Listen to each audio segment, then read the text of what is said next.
নাসিরউদ্দিন পাটোয়ারি বলছে রক্তপাত বন্ধ হওয়ার আগেই তারেক রহমানকে বলে বিদায় করবে, কিন্তু আমার কথা হইতেছে তারেক রহমানকে বিদায় করা কি এতই সহজ? প্রথমে হাসিনাকে বিদায় করলো, এখন তারেক রহমানকে বিদায় করবে। সবাইকে খালি বিদায় করলে আসলে বাংলাদেশের প্রধানমন্ত্রী থাকবে কে?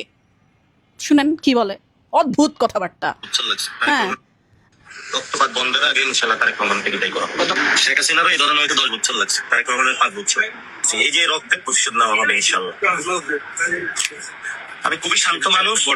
আচ্ছা ও কেমনে শান্ত আমি এটা বুঝতেছি না। হ্যাঁ, আমি তো ওর দলেই ছিলাম, সবসময় আমার মনে হতো ও অনেক ক্লাসিক কথাবার্তা বলে, কিন্তু ও 2-4 দিন যাবত যা শুরু করছে, যা বলতেছে, আমার কাছে নিজেই এখন এরকম লাগতেছে ওর মাথায় আসলে গিলুই কম। হ্যাঁ, ও শান্ত কেমনে? ও তো সমানে পটর পটর পকর পকর করতেই থাকে। আর সবচেয়ে বড় কথা হইতেছে তারেক রহমান রে এখন নাকি বের করে দিবে। ঠিক আছে, সবকিছু বুঝলাম, মানে এখানে তারেক রহমানের দোষটা কি? তারেক রহমান কি করছে? উনি কি বলছে গিয়ে ওদের ধরো, ওদের মারো? এগুলো তো কিছু করে নাই। শোনেন, খালেদা জিয়া নিজেও বলছে যে এইসব পাতি গুন্ডা পান্ডাদের, মানে এইসব পাতি এই বস্তিদের, বস্তি মানে হইতেছে এই ছাত্র দল অথবা ভাড়া করা দল, এদের দিয়ে কিন্তু চলে না, মানে দল গঠন হয় না। হ্যাঁ, আমি নাসিরউদ্দিন পাটোয়ারিকে বলবো আপনি একটু শান্ত থাকেন, এবং অবশ্যই বিচার হওয়া উচিত আপনাদের উপরে কারা হামলা করলো, কিন্তু আপনাদের কথাবার্তা একটু সুন্দর হওয়া উচিত।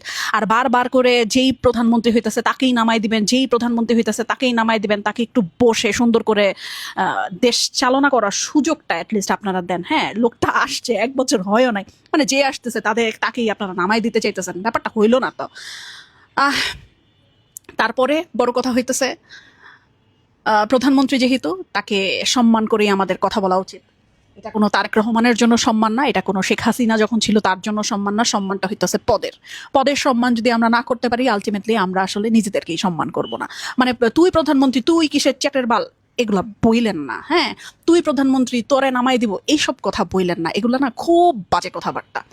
আপনি একটা পদকে অসম্মান করতেছেন, এইভাবে করে অসম্মানিত করলে আপনারা নিজেও অসম্মানিত হবেন। কেন বুঝতেছেন না?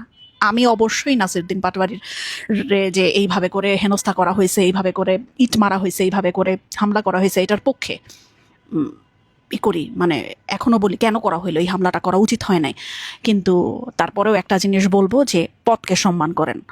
ঠিক আছে, মানুষকে সম্মান না করলেও চলবে, কিন্তু পদটাকে সম্মান করবেন। এইভাবে কথাবার্তা বললেন না, তাহলে কিন্তু মানে আমরা যারা সাধারণ জনগণ আছে তারাও ফুঁসে উঠবো। আর সবচেয়ে বড় কথা হইতেছে আপনাদের জন্য এখনো হাজারো লক্ষ মানুষ আছে, বিশ্বাস করেন, যারা জান দিয়ে দিবে। হ্যাঁ, জুলাইতে আপনাদের জন্য জান দিছে না, এখনো জান দিয়ে দিবে। শুধু একটু ঠিক থাকেন, শুধু একটু নর্মাল থাকেন, শুধু একটু ভদ্র থাকেন, শুধু একটু সঠিক থাকেন, ব্যাস ব্যাস, আর কিছু না।